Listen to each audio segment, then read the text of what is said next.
Welcome to my dad's car. Enjoy!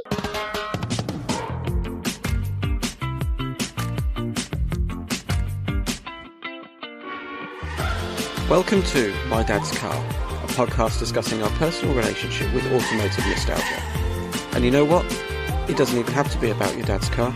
It can be your mum's, your grand's, your parents', guardians, or even a neighbour's.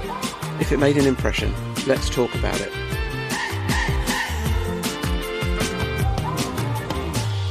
Hi, Sam. Hey, how you doing? Yeah, we're not too bad. Sorry to keep you. No, not at all. I'm literally last minute, as usual. So I've only just come on. Sorry about that. Hi, Sam. How you doing? Hi. Very well, thanks. How are you? Yeah, good, thanks. Good. So, we normally do a quick, for the benefit of the tape. I think I reached out to you, Sam, didn't I, through Instagram. I saw your profile, or you commented on something, and we're always kind of looking for interesting accounts and people sort of in our sphere. Yeah. I was like, oh, this could be an interesting story. So I sort of reached out to you, and kind of transpires. Oh, you could probably tell the story better. You run a business which was started by your father, I believe. Yeah. I put a Flashback Friday post on because I've got bags and bags of photos going back to the 60s and 70s of cars. So I try and do something with them. Okay. And you sort of commented and we got chatting based on that, really. Yeah. But yeah, I took over the family business about 5 years ago from my dad. But obviously, he's been a car dealer since a long time before I was around, which is quite a long time. And for people listening, where can they find you, Sam? And what's the business? Let's give it a plug. The business is southerncars.co.uk or at Southern Cars UK on social media.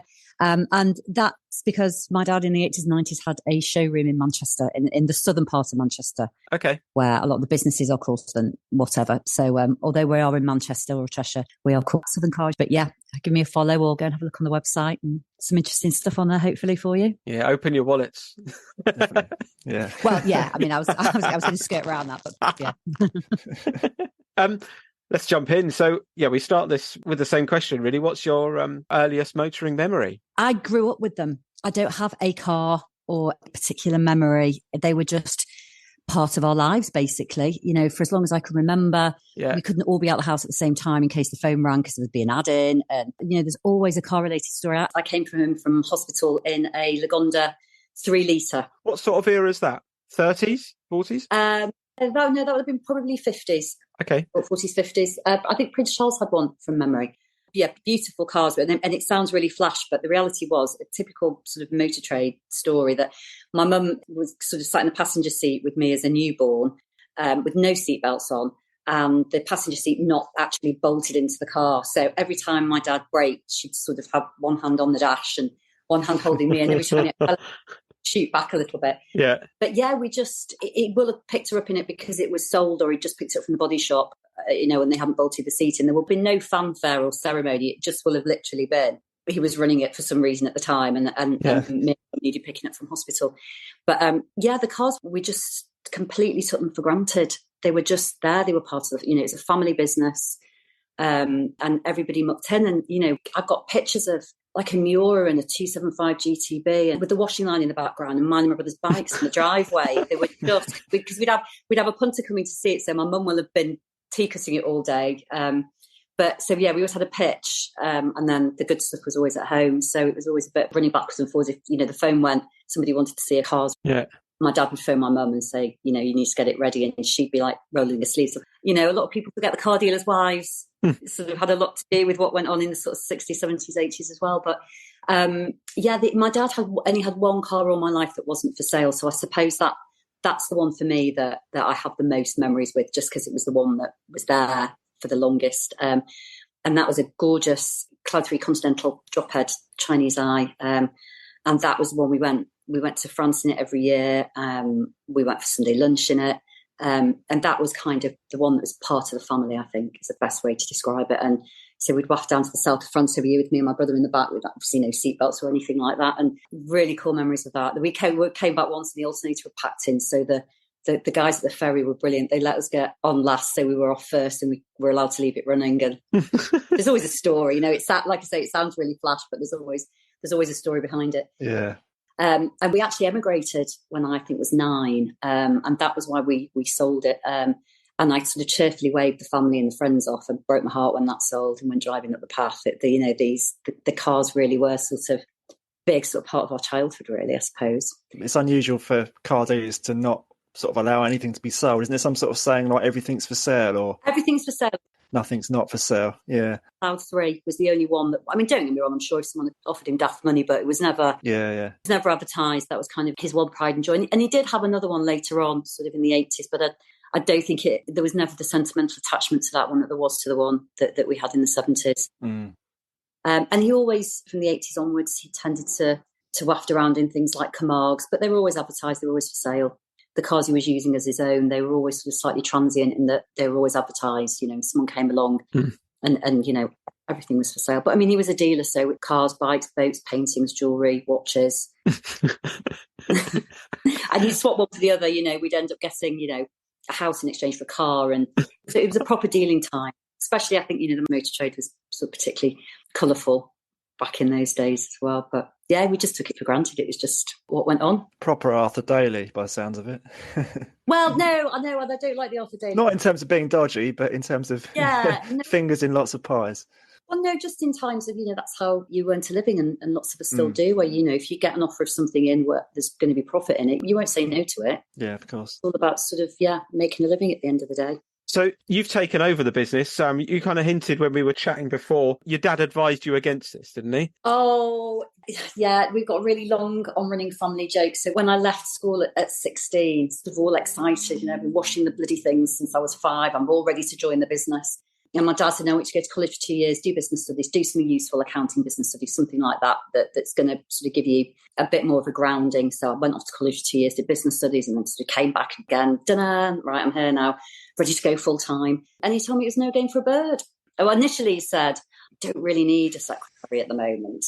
So, well, that's handy because I don't want to be one. But yes, the big sort of strapline was it's no game for a bird. So I actually went to work in the sports trade for 11 to 12 years, which was arguably not an easy place for a young girl in the 80s and 90s either. But I went back to work for my dad in 2004. I mean, I was always doing sort of the admin and ads and running him round and cleaning them and that sort of thing. But 2004, I talked him into a website and email. And he said, well, I really can't do any of that without you. So we did a deal and I went in working for him in 2004. And then I took over in 2018 on my own. Nice. So you took the business into the digital age then, I suppose, Sam, from analog. I did. I mean, it was very difficult when somebody would want to see photos of a car and my dad was still going off to Super Snaps and then asking me to go to the post office and post them and that sort of thing. But I can have this done in seconds, Dad, you know. So, yeah, I mean, even right until when we lost him, he couldn't read a text message. I had to go check his phone sort of 3 times a week for any texts that were coming in. And that was just, wow. He was quite old school when it came to technology. But the internet,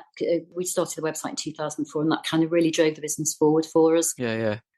So we sold the showroom just because it wasn't viable anymore to go and open up every morning and sit there all day and deal with messes and people coming in and taking a photo and that sort of thing. When, you know, really the majority of the business was based on appointments that were being made via email from electronic adverts or from the website. So, yeah, I think 2004 really was the start of modernising the business and sort of how we operate now. And I think the days of, and these were quite, you know, these were happy days, I think, in my possibly rose-tinted memory of where you were car shopping, you would get in the car and you drive around all the pitches. Yeah. And there was a quite camaraderie as well, especially sort of in the 70s and 80s, where if you didn't have something on your pitch, but you had a punter, you'd get on the phone and you'd send them down to somebody and you'd have a drink out of it if they bought the car. And that was kind of how you looked for cars back in those days, isn't it? Yeah. Whereas now you do your shopping, you do your shortlist online, and by the time you go and see a car, you've got a pretty narrowed shortlist. And you know, I don't do any viewings until I've done video viewings first. It saves wasting anybody's time. And by the time they come out to see it and drive it, you know, they know exactly what they're coming to see. So I find it more efficient, and I just, in terms of customer service, I think it puts people's mind at rest as well. Was your dad's business, or what's now yours, was it always focused on classic cars, or was it just they were the cars of the time and now it's changed to be classics? No, it was a bit of both, to be honest with you. So going back to sort of my early childhood memories in the 70s, we did do a lot of 50s and 60s cars. So I guess now it would be like me dealing what you probably class as modern classics. Yeah. And my dad's always loved pre-war stuff, 30s and 40s, especially American. So we always had bread and butter cars, the pitch. And then we'd have all the sort of the special stuff. My dad was always taking a punt on really quirky things as well. So he would often buy things that nobody else would buy. Okay. And he did really well, and he had a reputation for that. But he also did, from the 60s, he was doing American classic stuff in Manchester. So things like Corvettes and Caddies, driving around Manchester in the 60s and 70s was quite light, to be honest. And my mum and dad's first date was in a Corvette C1. And, they were halfway to go and get a drink or whatever, and the windscreen wipers packed up. And he said, "I'm really sorry, we're going to have to do a quick diver." And he took it to the pitch and swapped it for a Fossil Vega and finished the date in a Fossil Vega. So he was always weird and wonderful stuff. But I suppose, you look back now and, in the mid and late 70s, Miuras probably were pretty modern cars, really, whereas now we look at them as being incredible, iconic classic cars. A lot of the stuff he was doing then probably was maybe 10 or 20 years old, modern classics, 10, 20, 30 years old. But he did always have, the sort of 40s, 50s rollers and the American stuff as well. So really kind of broad church in terms of what I grew up with. Yeah. And my sort of favourite cars from when I was younger were always the slightly left field stuff. Any celebrity customers? Oh, yeah. Or kind of vehicles which he made a mint on? I don't know how much he made on them. I was cleaning them. I was too young to do in the books. But he had Rod Stewart's Miura at one point. Oh, wow.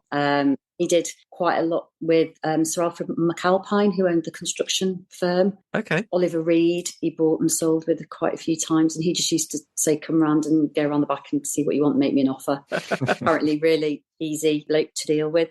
But he's had a few celebrity cars in and out over the years. I think we've had Evel Knievel's Excalibur. Okay. Because we lived in the States as well for 6 years. So okay. We did quite a lot of stuff over there. Are there any, I was going to say, Sam, are there any cars that have come through the business that have sort of reminded you of your folks and you've sort of thought, I want to hold on to that one for myself? Well, I've got a 95 Corvette that was my dad's. But I've still got that. Okay.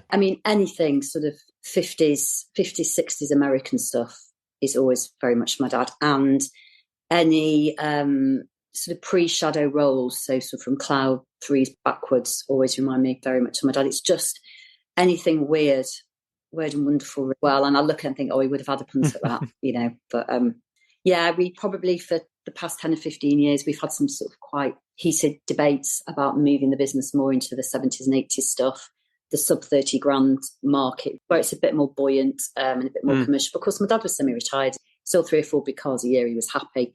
And obviously now I've kind of got my own way and I'm sort of much more 70s and 80s and more commercial cars. Has there been a bit of a boom sort of post-COVID? Because obviously there's a lot of TV programmes now, isn't there, that's sort of around? COVID was great for business. And I'm doing more business than ever in London at the moment because my big 6-litre early 70s Yank tanks are ULEZ compliant, believe it or not. Yeah. Nice. I sold a 6.5-litre Corvette earlier this year to a chap in London who said that he objected to being told what he could and couldn't drive. Yeah. He was going to have it as his one and only car. And sent it down in a covered transporter. And he was in his long wheelbase van with a covered transporter behind him. And a woman on a bike pulled up next to him at traffic lights, hurling abuse at him about how he was killing the planet. Oh. So he wound window down, broad Leeds accent, and said, "You should see what I've got in that back, love." I think the thing I'm experiencing with the EV movement is it's almost creating a backlash. And this initial scaremongering of electric cars are going to kill classic cars, I completely disagree with. I think they're having a huge renaissance because of it. And I think that people are discovering the joys of driving a 41-year-old Austin Sprite or MG or affordable £5,000 classics that they can whiz around, tax exempt, MOT exempt, although we always have them done anyway for safety, and ULEZ compliant. I think to the contrary, I think classic cars are having a moment because of it. Yeah. I think you're probably right. I live in the southeast, Sam. I'm not saying I see loads and loads, but I've definitely seen more sort of, huge American pickups with these gas guzzling engines and stuff. So I think there are people out there that, like you say, are just sort of thinking, well, if I can't do that, then I'll go full circle. And I think as well, a lot of people view it as a bit of a two-fingered salute. If they've got one in the garage as the second car and they need to go into London, they'll just take that now. Yeah. But yeah, I don't know, it's a very difficult. I think COVID brought a lot of the car community together at a time when you couldn't go to a pub or a restaurant or cinema or some of the more traditional social environments.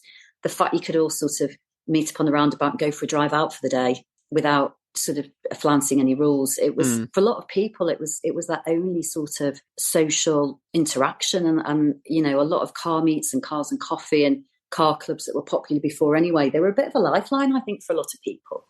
And I think just having the sort of classic car community online in terms of social media and forums and that sort of thing, you know, for a lot of people where you couldn't leave the house during COVID, it was, you know, that sense of community was really important to them. And I think coming out of COVID, I think if anything, the whole kind of scene has become a lot more important to people, to be honest.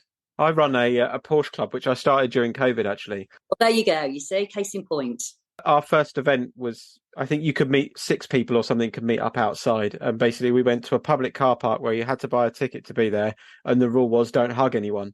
And as long as you'd bought a ticket, you'd paid to be there. You got a contract with that car park. It just so happened that there was 50 cars there. And then the next time 75 cars turned up. And then And it would be groups of 6 in convoy. And if you all happen to pull over to check your levels and let your engines cool down at the same place, well, yeah, coincidence. Don't hug, don't go within a certain distance of each other. But for a lot of people, like I say, it was a bit of a lifeline, really, I think. Yeah. And I don't think it's worn off since we've come out. I think people have got used to it. And whilst I buy and sell them, I am an enthusiast as well. So I understand. The best bit is the bit in the middle. It's the ownership. You have to understand when you're buying and selling cars, particularly when you're selling cars to people, the importance of the ownership. It's got to be right for them and what they want to do with it. And, you know, you've got to advise people well on keeping half an eye on resale value as well. At the end of the day, you know, if we can all have a couple of quid back out the other end, it keeps people interested. My big concern is bringing the next generation in. Yeah, I think that's a big thing. We were chatting with a chap called Ed, and he was talking about kind of how, kids are driving around in like metros or whatever, but actually that is a really considered choice for them. Yeah. It's accessible. It might be kind of, 1,500 quid, £2,000 or whatever, but that's not just like gran and granddad are now passing down like 15-year-old cars, aren't they? If they've popped their clogs or have given up driving, they're giving them a Ford Focus, not a kind of 1980s Metro or Fiesta. No, I mean, the stuff with the cars that we all kind of cut our teeth on is that you ended up more through necessity spannering it yourself, and you could do. And I think that a lot of the first cars now, there's some ridiculous statistic. If everyone that could pull over safely could change their wheel, put the spare on, or put a bit of tyre weld in rather than phoning the AA and waiting 4 or 5 hours for that truck I know they're all going electric now as well, but they haven't been for a long time. That kind of our generation, you know, you ran out of petrol, you walked to the petrol station, you had a flat tyre, you got out and changed it. It's a different generation now. The kind of keeping your car running yourself isn't a thing anymore. I mean, I know that if we were setting off on a journey, you check your levels. Nobody does that anymore. As long as there's no lights on the dash, all is well. My dad used to carry a bodging kit in the boot. Yeah. And it just have spanners, adjustables, and I do it for big journeys, but I am complacent for kind of other stuff that you just think, actually, I've got a mobile phone, I've got the AA, and worst case. I think you said on the last podcast, Andy, like modern cars and maybe modern people to a certain extent, it's a bit like a train compared to a car. You just get in the modern car and you just get you where you want to be. Similar to a train, whereas, you know, the old stuff, you do have to think about it. And I'm not sure the next generation will have the same relationship with their first cars and second cars and third cars that people who we now obviously class ourselves as petrol heads do, because even getting out in the morning was at the time it was a faff. Now you look back and it was almost like you had to go out, start the engine, full choke, go back in, get your deristers out, go back, take one of the clothes pegs off the choke for another 10 minutes. And there was almost like, it was almost like a ceremony to getting off the drive in the morning. Yeah. Whereas I think that kind of understanding how cars work and having to work with them is kind of gone a little bit now. And you're a lot younger than me, but the days of, you know, like flooding your engine or over choking it or under choking it or giving your starter motor a crack. I had a midget that I drove around for years with a plank of wood and a mallet because I just had to, it was easy to crack the starter motor every time I stopped for petrol than to replace the starter motor. But yeah, I think don't hear many young people with motoring stories about their cars and problems and incidents, and it's all feeling a little bit sterile for me these days. Yeah. And I don't know whether I'm looking back with rose tinted specs or whether they're just that kind of relationship with cars is dying off a little bit. This podcast would be pretty boring if we'd have all grown up. We do have a sort of general rule of thumb, don't we, that we can't have a guest that's sort of way younger than us, because there's just nothing to talk about. Well, I've got a 19-year-old son, and he's got his 18th birthday money, saved it like mad, and he's just bought a 1933 Austin 7 to get it back on the road. Oh, amazing. He's not passed his driving test yet, and he's going to end up with a Toyota Aygo or something to get to college and back. But that's what he's chosen to do. And I think the pre-war stuff's a particular worry because it's the joy and the sort of the drama and the theatre and the ceremony of the starting procedure makes me smile. I don't think people necessarily get that anymore, and it's all kind of just jump in and go. I don't really know how we make this stuff cool for the next generation. Yeah, I kind of felt sort of interested from 50s onwards, really. The old stuff. We're lucky enough to kind of live down the road from Goodwood. I've been to kind of revival members meeting, etc. And I've got more into people like racing almost like the open pram type things, which is just sort of flying goggles and scarves in the wind. And that's completely ridiculous. But yeah, I don't know whether I'd want one. I don't know how I would use that. And we go local, short journeys. Yeah. Go out for lunch, local car meets, that sort of thing. And it's just charming and it makes me smile. But I know I'm in the minority. Even the prices of them have dropped off. You know, there was a time where TR3s, for example, were, and they are wonderful cars to drive, like genuinely really, really nice drives. And they were quite desirable, quite an expensive car. And you couldn't give a TR6 away. Now you can't give a TR3 away. And the TR6s have gone through the roof. So I just think we kind of have this natural progression of what people remember, what people enjoy, and where they want to put their hobby money. I mean, you know, for most of us, it is a hobby, isn't it? I think. It's that nostalgia thing. Yeah. I was going to say, I think it sort of moves through the ages, doesn't it? Yeah. Like naturally, I think we said before, obviously now the fast forward movement is a massive thing and the prices on those are just insane because, you know, a lot of the dads had those cars back in the day. 100% nostalgia driven, that one. You know, my favourite cars when I was young and the cars I'd have now, most people have never even heard of, because that's what I grew up with. And I think that's where the fast forward movement sort of comes from. And do you know what? If it keeps them on the road, I'm all for it. I've got a Peugeot 205 GTI at the moment, 1.9. Oh, cool. I don't stop smiling from the minute I jump in it to the minute I get out of it. But we've probably only got another 20, 30 years of people that will remember them and want one. Yeah. And then that moment will have gone. Is that yours, Sam, or is that on the forecourt? Yeah, no. It's not. I just had the calipers serviced. I've got auto electrician on Monday coming to sort out. I can't bear a 90s immobiliser, 80s, 90s immobiliser. All they do is make sure anyone else can start it, drive it off except for you. So that's coming out. And then I think I might send that one to auction. What colour is it? Black. Oh, nice. Yeah.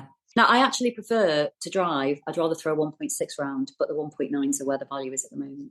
I've never driven one. I remember a neighbour growing up, they had teenage boys when I was probably 10 or something like that. And they went through a succession of hot hatches. They had Mark 1 Astra GTEs, 205 GTIs, XR3Is, XR2s, etc. So yeah, they were always zooming up and down the road. Yeah, I mean, I just think the main thing for me is that they're there to be enjoyed. Even the six-figure stuff, you know, what's the point if you're not going to drive them? Yeah. For me, because I grew up in a house where they were just part of life and they did get driven, and I got dropped off to school in some incredible 70s supercars. I just, you know, we just got in them and we took them. And that's kind of, I drive mine now. I, you know, pick the kids up from school and go to Sainsbury's in them and all that sort of stuff. And they don't like to be sat, you know, they need to be driven. So it's a nice afternoon and something's not been out for a few weeks, I'll jump in it to go and do the school running and go and get 20 miles under its belt. And best way to keep them running is to keep them running, if I'm honest. I suppose that's a good thing with the ULEZ thing. We'll see a bit of resurgence potentially in people, you know, using these older cars a bit more frequently. Yeah, I think so. I mean, I think the thing is that, and whenever anybody is interested in a car, the first question is always, have you had one before? Have you driven one before? Because, you know, if you don't love driving them, it's not the car for you. And I would never took somebody up with a car knowing that they were going to hate it. If you're going to spend money on a hobby car or a second car, it's got to put a massive smile on your face. And yes, there's other things to consider, like keeping half an eye on resale value, you know, investing wisely, low mileage, good files, the sorts of things that will always make it the desirable one when you come to sell it on again. But, you know, I think essentially we spend a lot of time chatting to people about what you want to do with it, where do you want to go with it? Are you going to be doing local meets? Do you want to do long journeys? Are you going across Europe in it? And that's got a lot to do with making sure you steer people into the right car, really. And they're the people that will always come back when they're ready for a change. And any car I've sold, I'll happily buy back. So it's always a case of when you come to the point where you want to move it on, would you give me a call first? Yeah. Is it something that your son wants to get into? like, and kind of keep that going? Or are other members of the family also still involved? No, I've got 2 teenage girls who I thoroughly embarrass. So no, my son, he's just done 2 years at college mechanicking, and he's on an internship now at the college in the workshop. But no, James is autistic, so he's really fascinated by the engineering side. This is why I can't wait to get cracking with this Austin 7, because it's not run for we don't know how long. And we're going this afternoon he's coming with me because he's off college on a Friday. He can't wait to pull the spark plugs out and start getting the leads off. And, in simple terms, it's just air, fuel and a spark. Yeah. So he's fascinated on that side of it. I don't think he'll deal. I don't think he'll want to buy and sell them. But it's in his blood, I mean, how many 19-year-old lads want an Austin 7? Yeah. I mean, none of us are normal, are we? But he's definitely third generation, without a doubt. Did he go looking for it, or is it one you had in and he was like, I quite fancy that? No, I sold one a few weeks ago, but that was a really rare fabric body car, and that was stock, and that was kind of too valuable to not move on in terms of its rarity. So that's gone to a home in Ireland now. And he was really cross with me for selling it. So I said, we'll look out for one, but we'll look out for a project one. You've got your 18th birthday money, and I can get one sorted for that. And I bought it at an auction. Oh, I was going to ask, Sam, do you know how your father actually got involved in the first place? Yeah, I do. Yeah, my dad was a really colourful character. When Dad got expelled at 14 from school, he's dyslexic, and the official reason for his expulsion was stupidity. Can you believe it? So he went working at a hotel in Wales, lied about his age, chefing, and he ended up in the Merchant Navy as a chef. Oh, okay. Came out the Merchant Navy, and he bought himself a chip shop in Macclesfield. Nice. And the car pitch, cottage garage in Mac. So my uncle Harry Johnson's a big car dealing family as well in Manchester, had a pitch in Cheadle. So Dad had a few kind of a row SOR there. Anyway, fast forward a few years, and he actually bought the big pitch in Cheadle off my Uncle Harry. Good stuff. He wasn't really my uncle. You grew up with lots of uncles who aren't anybody's brother. Yeah. So we ended up with that pitch then in Cheadle. Like I say, he's a real dealing man. And even now, his friends before I was born, especially because he was poorly briefly and we lost him, and they helped me look after him, and they looked after me when I decided to trade on. So it's a real kind of tight-knit community. That's nice that you had that support, though, isn't it, in the aftermath of taking over and stuff? Yeah, my friends were really sort of supportive over while I was making the decision whether I traded on without him or closed up shop. Yeah. But yeah, there is this kind of, I think, misconception in the motor trade, Swiss Tony and Arthur Daly and all that kind of thing. And the reality is most are just car enthusiasts that are looking to make a bit of a living out of it. Absolutely, yeah. Do you recall, we went up to Bangers and Cash Live, 6 months ago or something like that. We were chatting to, it was Colin, wasn't it, who was on stage talking. Colin Denton, yeah. Yeah, he had loads of friends with funny names. Have you also got? Oh, yeah. Yeah, I'm not sure I can say most of them if you don't want me to swear. But I think Colin was in the same boat, wasn't he, Andy? Some of the names that were rolling off his tongue, we're sort of thinking, probably not anymore. Yeah, no, I'm trying to. Yeah, no, everybody had a name. It was a really colourful place to grow up for me, Manchester motor trade in the 70s and 80s.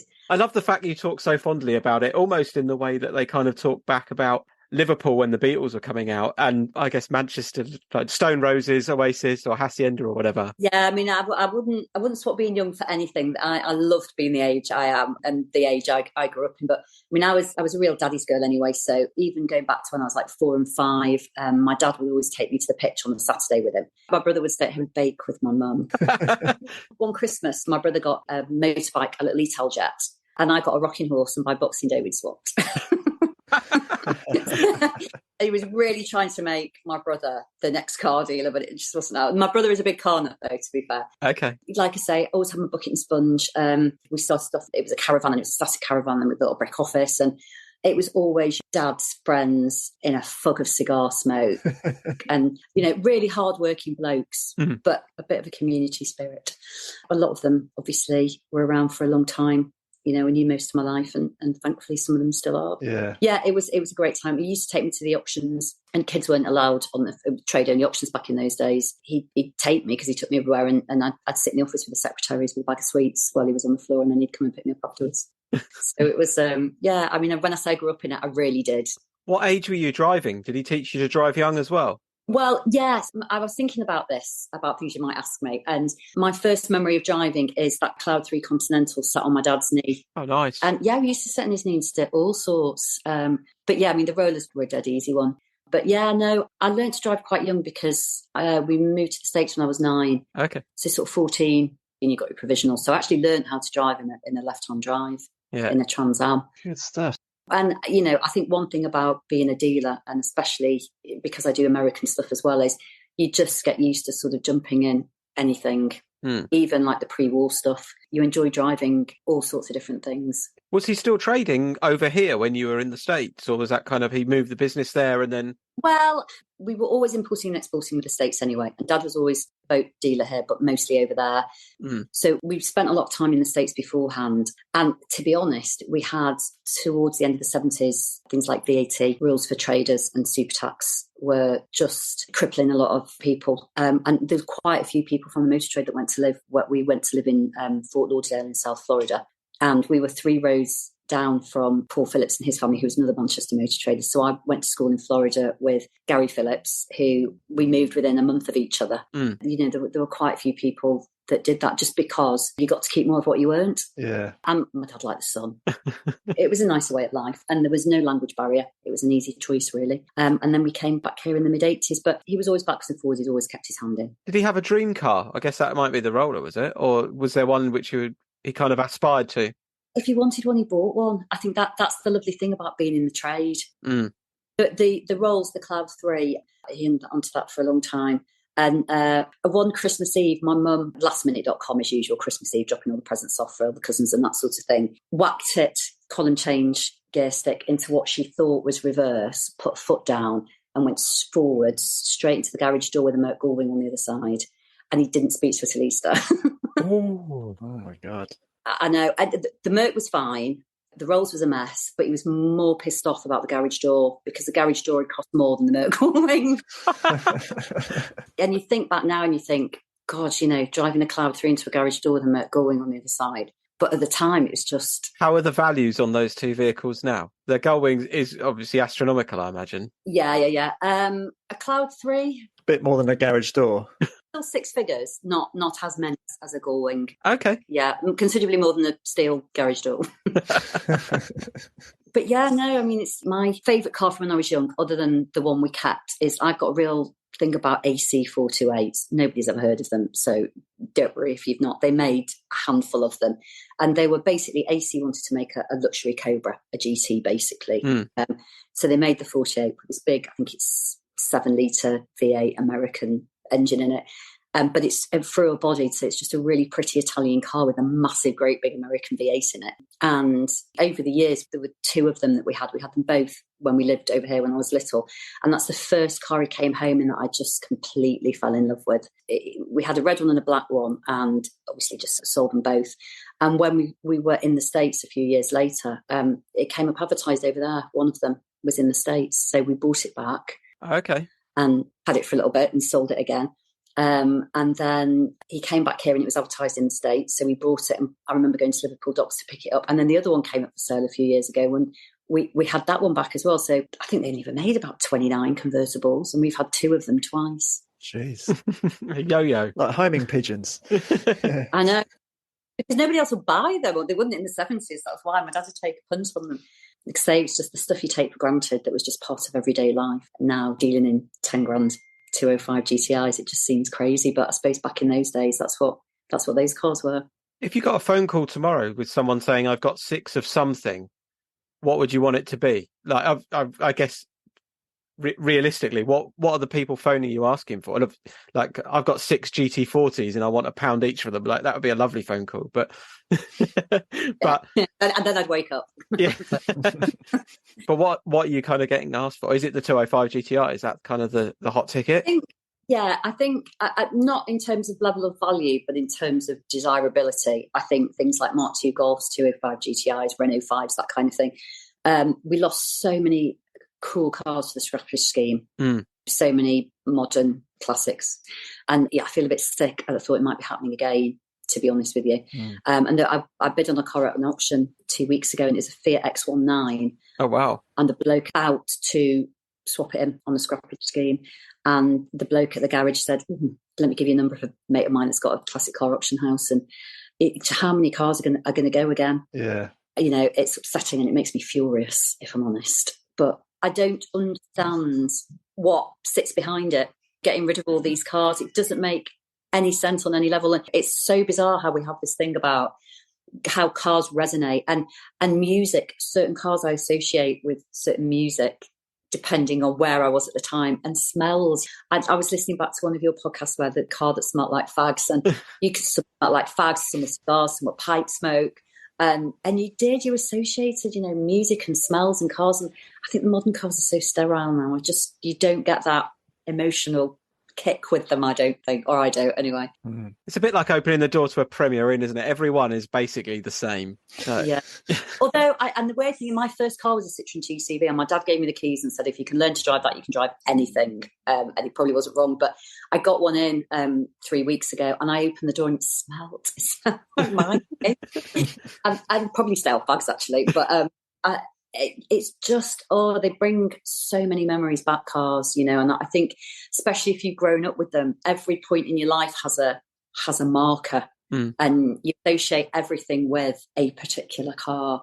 And all our family disasters and funny stories are always around car. My brother had a friend round for tea one night, and the dog bit him. Never bit anyone in his life. His kid was whining, and he bit him. So my dad sort of phoned his parents, right, I'll meet you at A&E, and taking him off. And he was in a Camargue at the time, and this lad closed the door to his hand. Oh no! One from the dog, one from the Rolls. But yeah, it's just everything. I can remember being woken up in the middle of the night by my mum with a pillow and a blanket in the back of the car, going to pick Dad up from Crewe station because he delivered one down, dropped one off in London, got the train back up. Crewe was the last place they stopped, you know, late at night in those days and that sort of thing. Yeah, I've got very fond memories of growing up with the cars, not just the cars themselves, but the whole sort of car world as it was. Awesome. Thank you very much, Sam. That was really good. Thanks, Sam. It was really good to talk to you. I've really enjoyed listening back to your older podcasts as well. Wonderful. Thank you very much. Cheers, Sam. Bye. Cool. I enjoyed that. Yeah, it's good. It's good insight into car dealing, wasn't it? Real car dealing. Yes, the first car dealer we've had, haven't we? Obviously, we've had mention of Terry. Yeah. Your father's preferred dealer. Terry Wood, yeah. No, we have mentioned of Terry. But it's nice to know, isn't it, that old way of...